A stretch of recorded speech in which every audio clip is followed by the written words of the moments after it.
With the latest agriculture news from across the state and nation, it's time for the AgNet News Hour from AgNet West. Here's your host, Sabrina Halvorson. Good morning, and thank you for joining us today on the AgNet News Hour. Coming up later, it looks like a strong spring season for California strawberries, and also how the EPA is developing new plans for reviewing materials under the Endangered Species Act. But we start today with Brian German. We're joined today by Jennifer Heggie, UC Cooperative Extension Dairy Farm Advisor.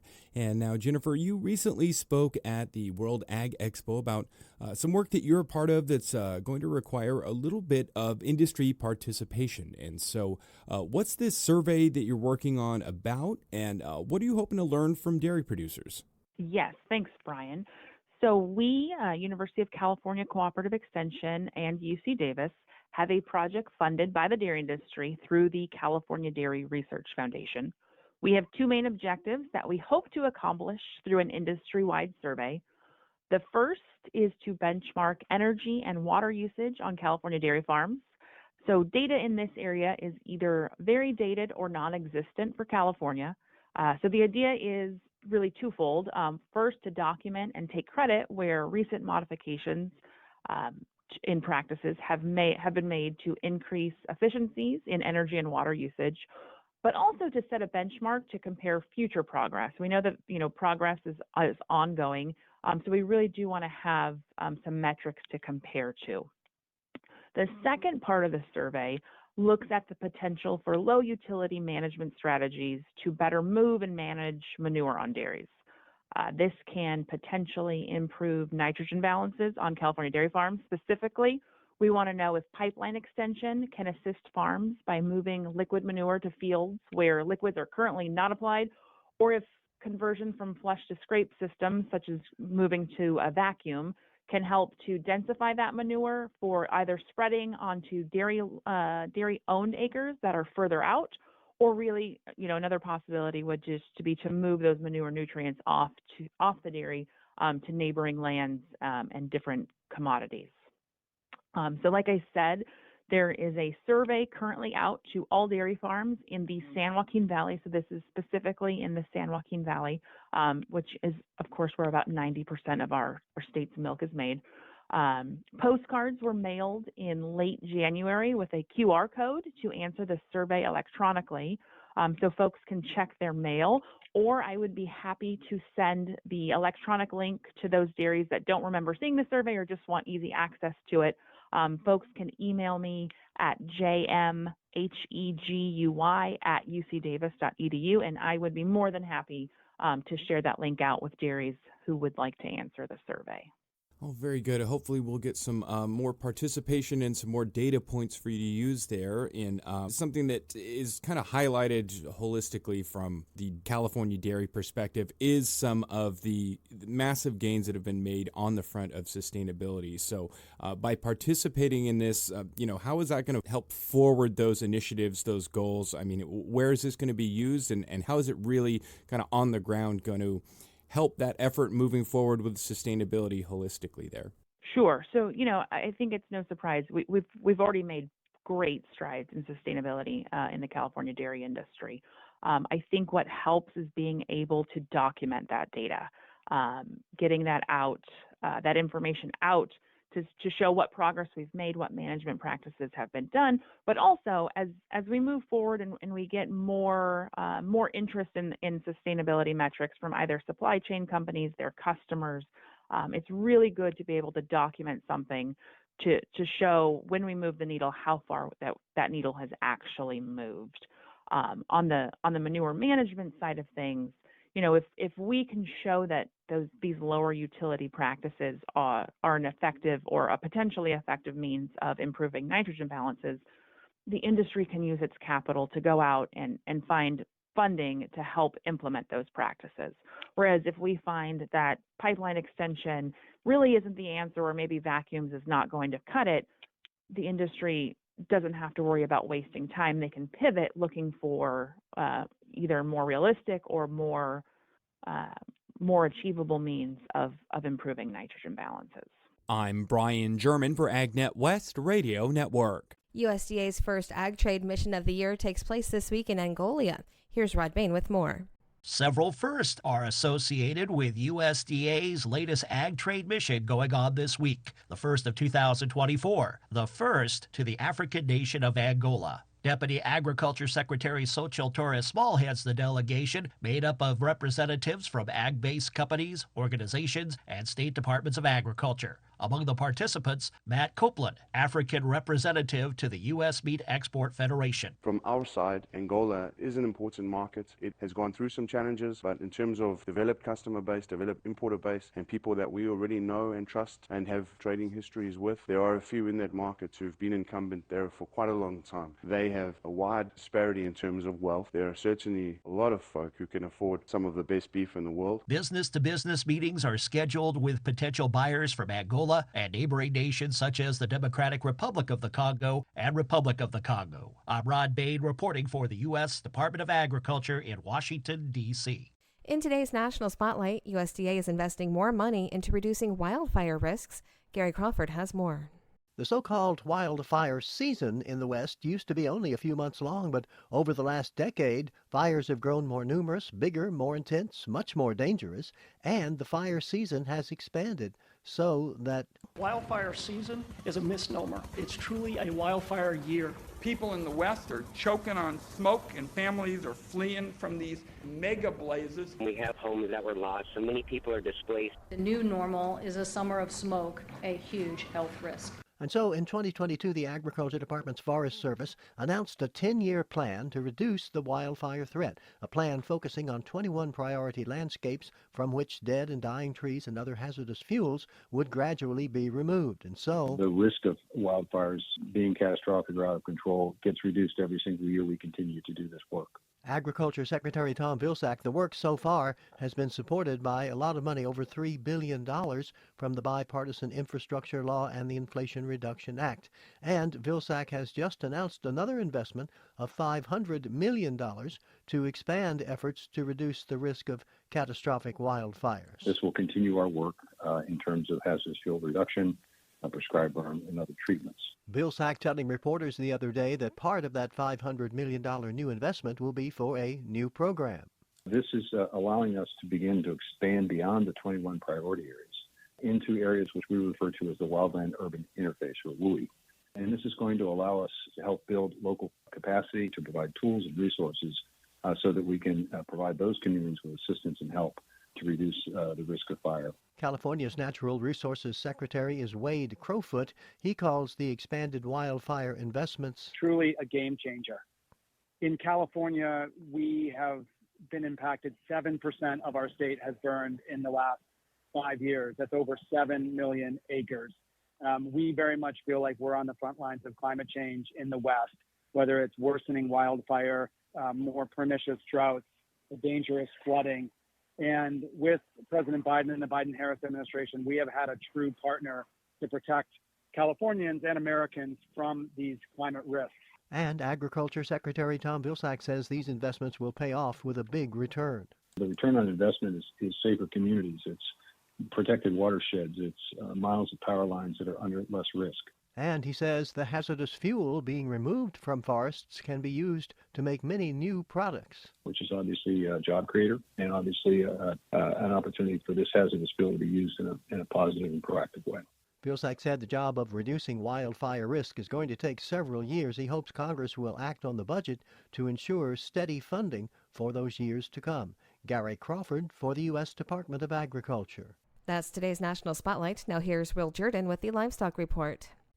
In today's livestock news, a report gives a snapshot of 2023's U.S. lamb market. Last year saw the smallest lamb crop on record with just 3.03 million head, but there were also some bright spots related to lamb imports and pricing. That's according to the 2023 Sheep Industry Review, a checkoff-funded report commissioned by the American Lamb Board and compiled by the American Sheep Industry Association. Last year saw a decline in inventory at all levels, says ALB Chair Jeff Ebert. However, producers did feel a bit of relief with significant decrease in imported lamb and mutton, improved drought conditions in most areas, a slight decline in production cost, and relatively high slaughter and retail prices. Breeding sheep declined by 2% to 3.67 million head. Market lambs were down 24,000 head to 1.28 million, and the total lamb crop was down to 3.03 million head, the smallest on record. Feedlot supplies were also down last year because of smaller lamb crops. In other livestock news, after last month's cattle inventory report, this month's cattle on feed report is not too surprising. USDA's Gary Crawford has more. A pretty large decline in the number of cattle going into feedlots last month. USDA reports placements were almost 1.8 million head. That's down 7% from January a year ago. Why the big decline? USDA livestock analyst Shale Shagam gave us a couple of reasons. The number of cattle outside feedlots is small relative to a year ago. You're down about 4%. So to some extent, it does reflect pulling a number of cattle from a smaller pool. The other thing you have to remember is that, we did have some weather events during January, which probably had some impact on the pace of placements of cattle into the feedlots. However, feedlot inventories on February 1st were still slightly above February 1st of 2023 at 11.8 million head, just 40,000 head or so more than a year ago. Gary Crawford reporting for the U.S. Department of Agriculture. Total feedlot placements in January totaled 1.79 million head, a 7% drop year over year. The largest weight range for placements weighed from 700 to 799 pounds, recording 475,000 head from this weight range placed on feed.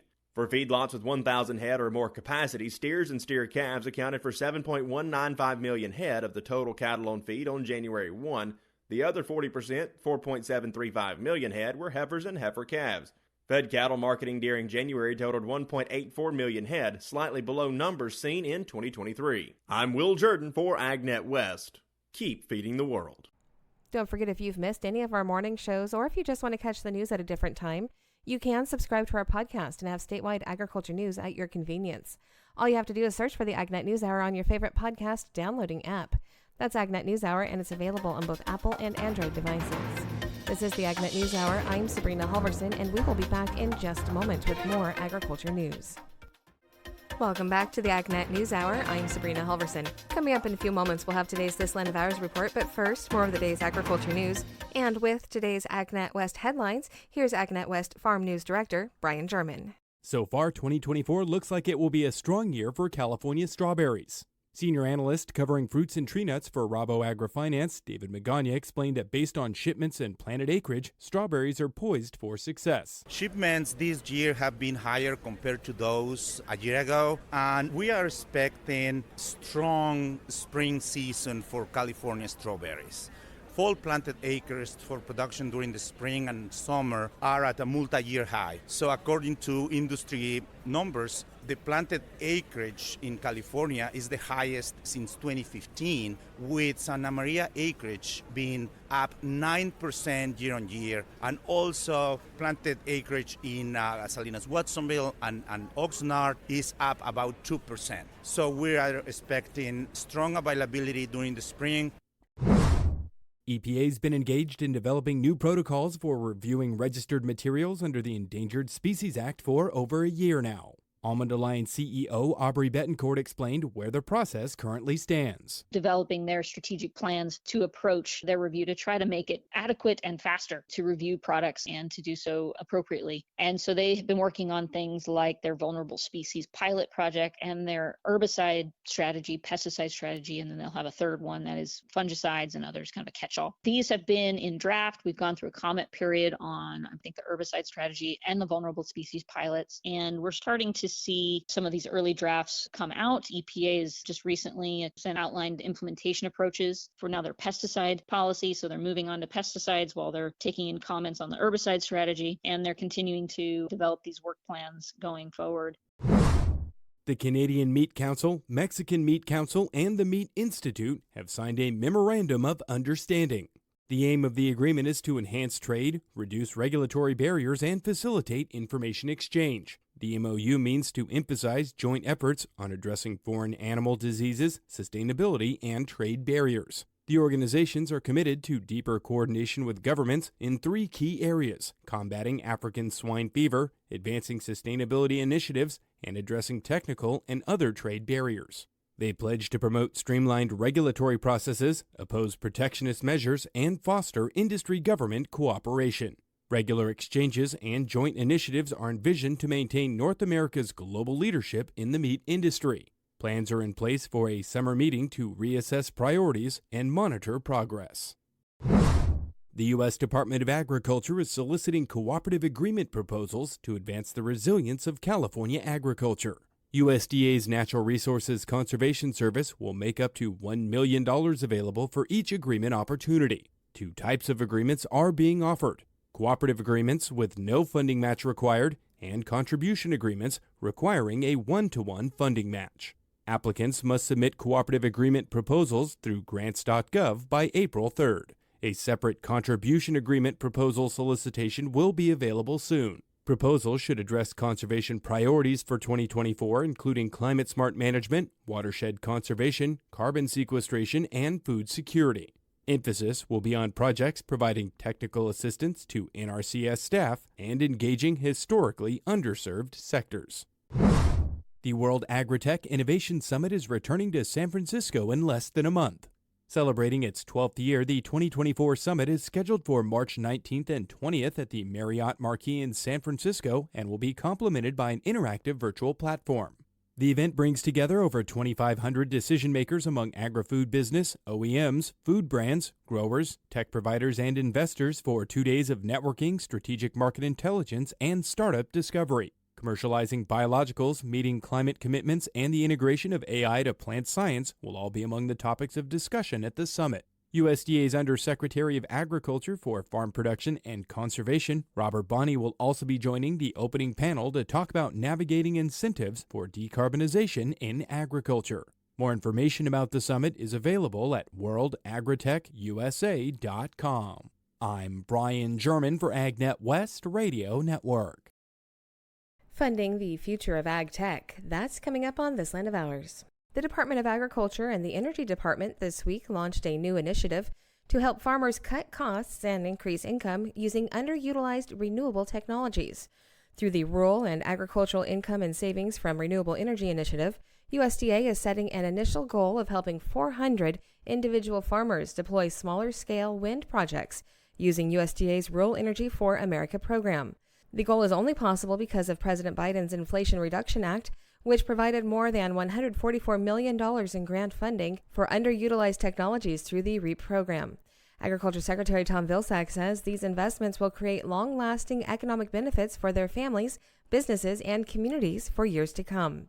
Additionally, the Energy Department announced $4 million in related funding, including $2.5 million to support distributed wind technologies for the agricultural sector. Almost 70 recommendations are found in the final report recently released by USDA's Equity Commission as ways to improve equity and inclusion in the department and among its stakeholders and programs. Rod Bain looks at the crafting of this document and some of its recommendations in this edition of Agriculture USA.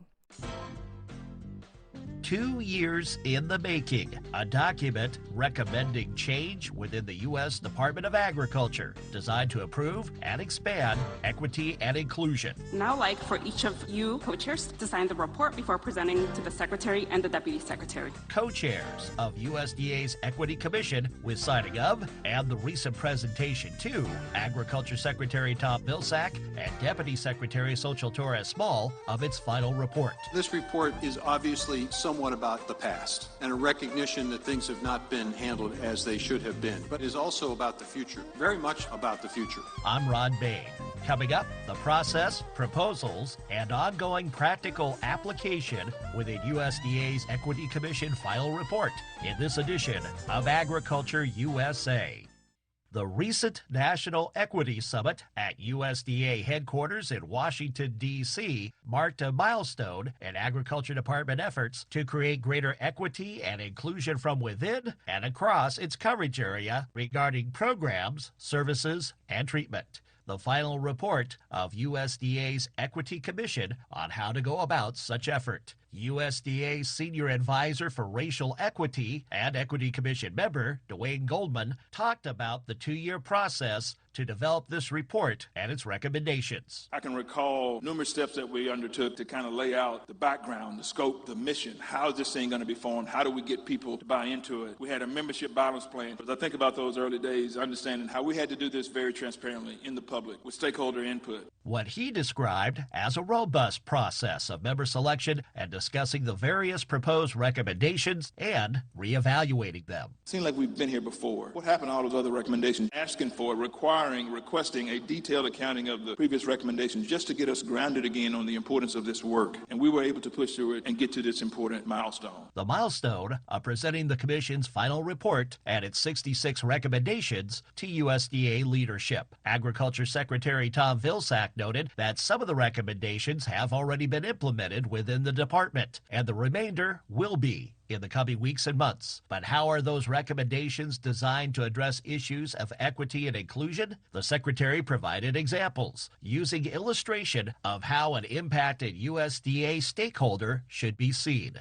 For instance, this commission charges us at USDA to see that black farmer in need of credit and perhaps not trusting the system to treat him or her fairly. We're entering into cooperative agreements through our Farm Service Agency office of organizations and entities that black farmer can relate to. And that organization is saying to them, let us help you create a trusting relationship at USDA. We see that black farmer in simplifying our process, which is one of the recommendations of this report, making it easier for people to actually get the credit that they need. Another illustration. That Native American farmer wants to make sure that we see him or her in our conservation programs, that we can incorporate that indigenous knowledge in our standards and in our support, so in turn they can be in line with the heritage and their history. Secretary Vilsack offers the illustration of a Hmong farmer asking an FSA county committee to review credit applications for discrepancies, only to find out that their body does not have minority representation. We see that Hmong farmer because we've appointed minority members to county committees across the United States to ensure that there is somebody in the room with a point of view that can recognize when equity has not occurred. This report asks us to continue working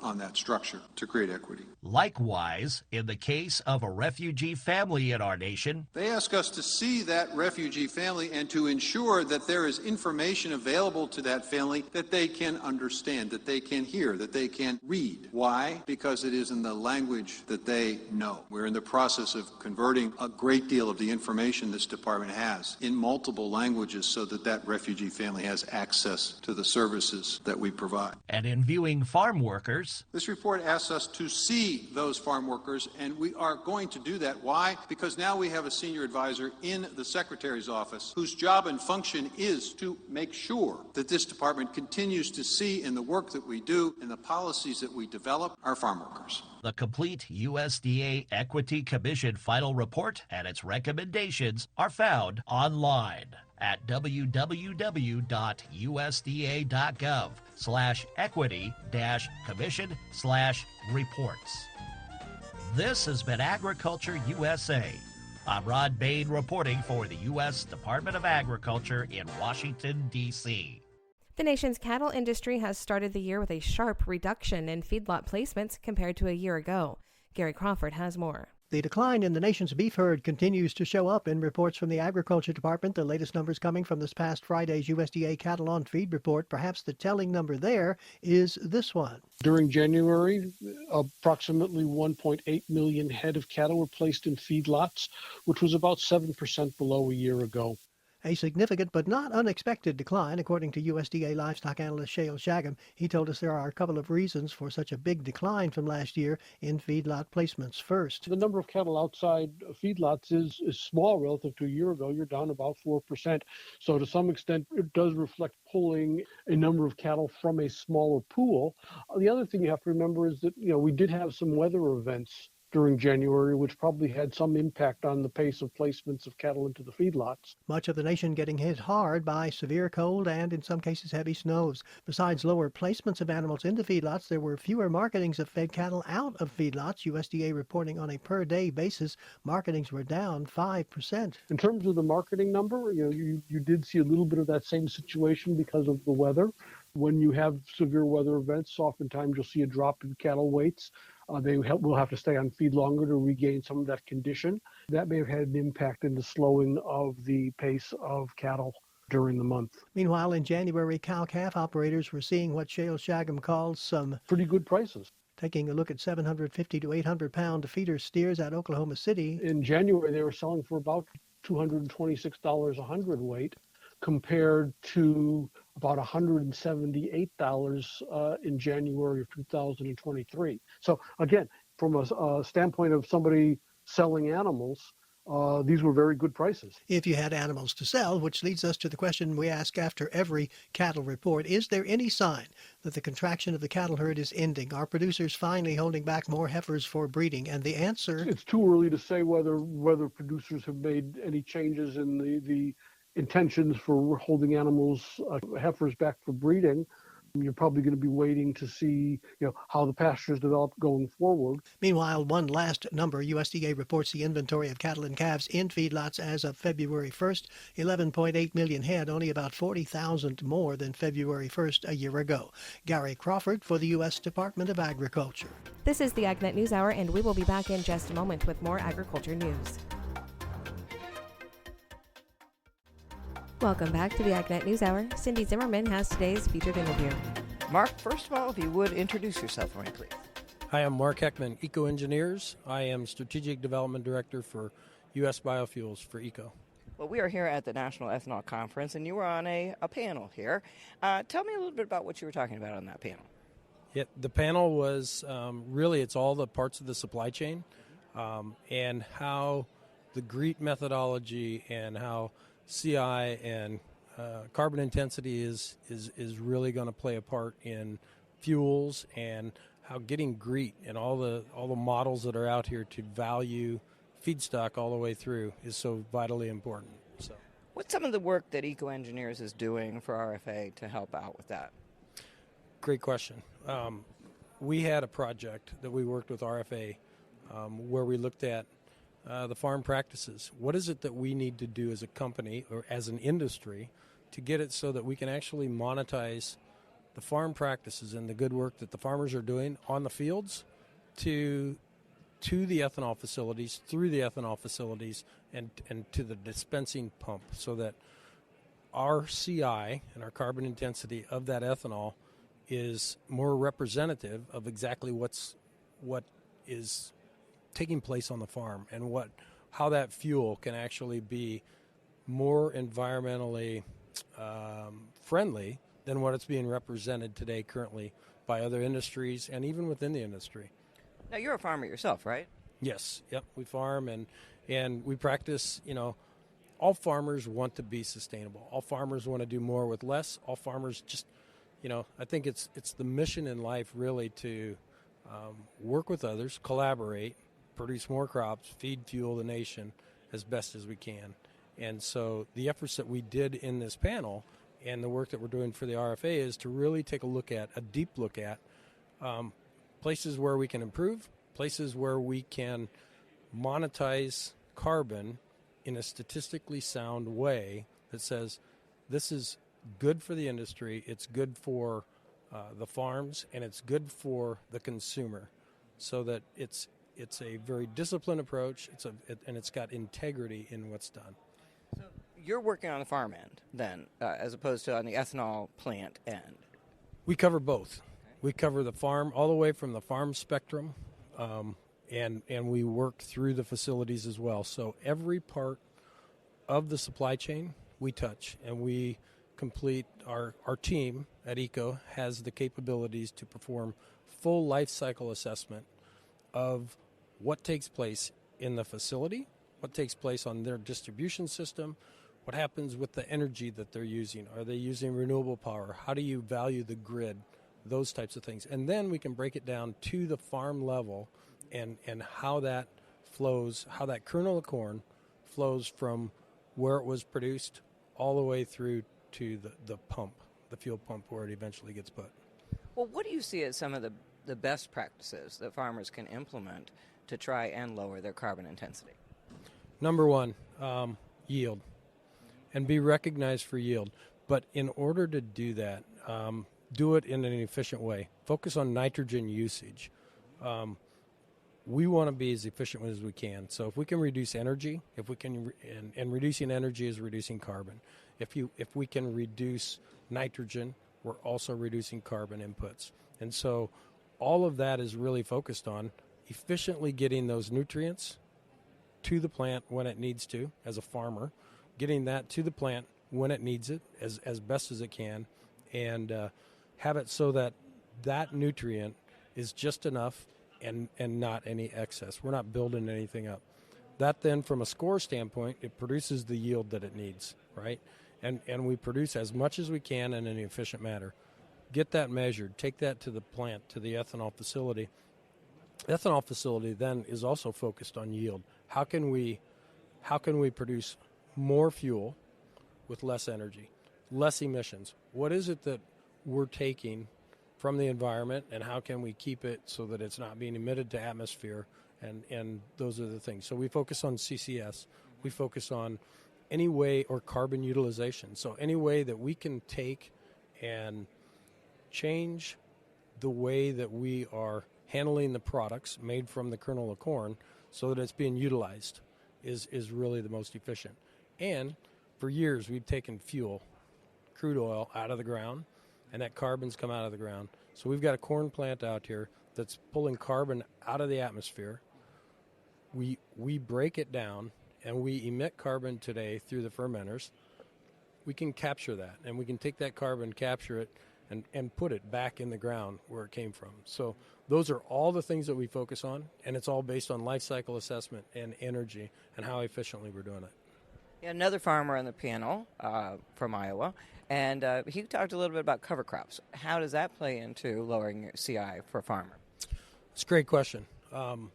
There is a generally perceived notion that if I put a cover crop out there, it's going to be a good thing for the environment. And that is true in most cases.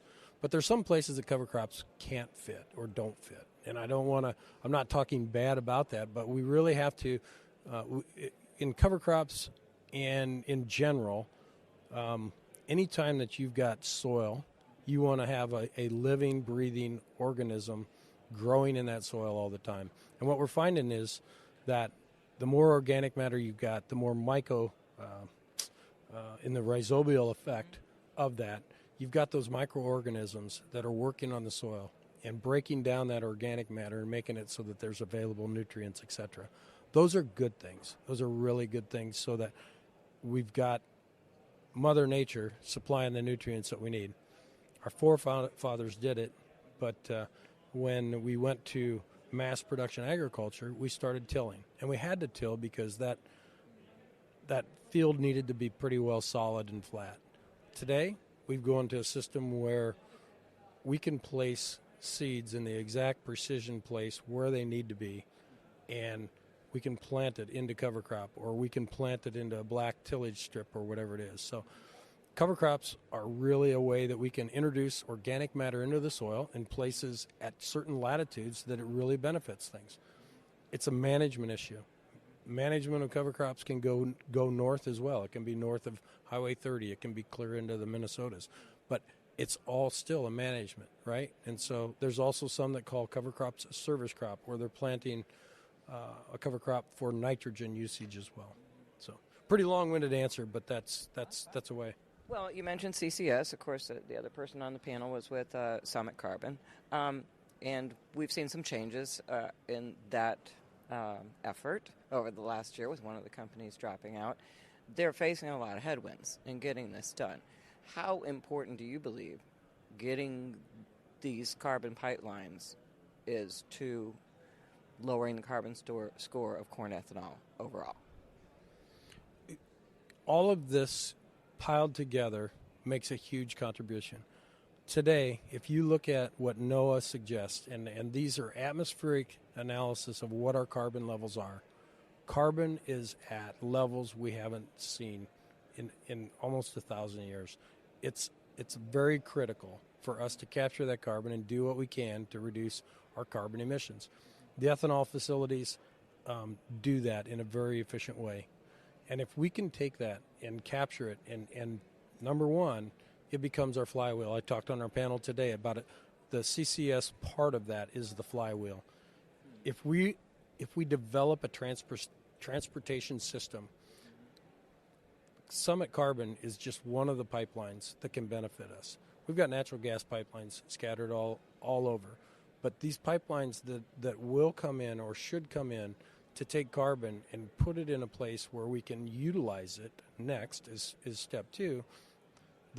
That is not going into the ground from a distribution standpoint and sequestering it can be utilized in places where we can sequester it into concrete. We can sequester it into different forms. We can repurpose that carbon so that it gets mixed with methane to make methanol.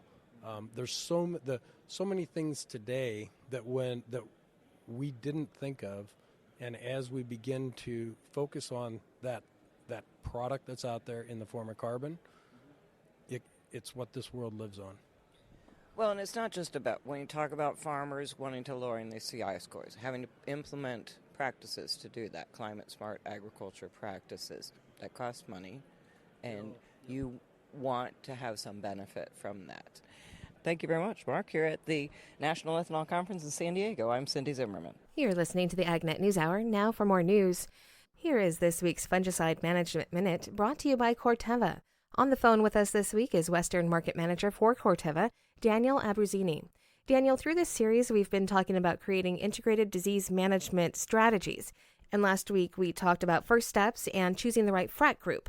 So today, I'm wondering about preventing fungicide resistance and how that goes hand in hand with using the correct label rate. Adequate label rates and coverage is huge. First, just going the correct rate can provide you usually a longer residual and better control after any disease that you're going after. And so using those rates, rather than hitting them with potentially a lower rate that doesn't give adequate control, that can eventually lead to resistance. So using those higher rates is highly beneficial for a grower to look at and just lead for a better season-long control with a long residual. So getting the right coverage in the right amount is very important. Yeah. And let's go back to frac groups. Does paying attention to the frac groups and changing them up help? It's really important to one is to rotate, and so it just takes a lot of pressure off, because if you're using nothing but, say, like a group 3 the whole entire season, there's going to be diseases that it's not that strong on, and eventually they're going to adapt resistance to that. And so to prevent resistance, it's really important for us to rotate through frac groups or frac groupings. And so it's really important. The other thing is there's a lot of materials out there that have 2 frac groups together. And it's a lot easier, like with us where we have a standalone, when you can kind of rotate from that. It's easier to rotate from a 3 to a 7 to 11, or just be aware of that as well. So, of course, there's a ton of information on the labels, but where can growers go to get more? Yeah, the labels are always a good way to, find information, or if you have any detailed questions. But if you're looking for more general information from Corteva, we do have a website that you can go to. The website is corteva.us/fungicide resistance if you're looking for more information on anything that we have. Thank you, Daniel. That is this week's Fungicide Management Minute, brought to you by Corteva. That's today's top agriculture news. I'm Sabrina Halvorson. Thank you for sharing your morning with us. To get more information on the topics you heard today, visit AgNet West online at agnetwest.com. You can also stay connected by following us on our social media at AgNet West on Facebook, Instagram, and Twitter. You can also find our broadcast team of Brian German and Sabrina Halvorson on Facebook and Twitter. Thank you for listening to the AgNet News Hour from AgNet West. AgNet West Radio Network, your primary choice for agriculture news.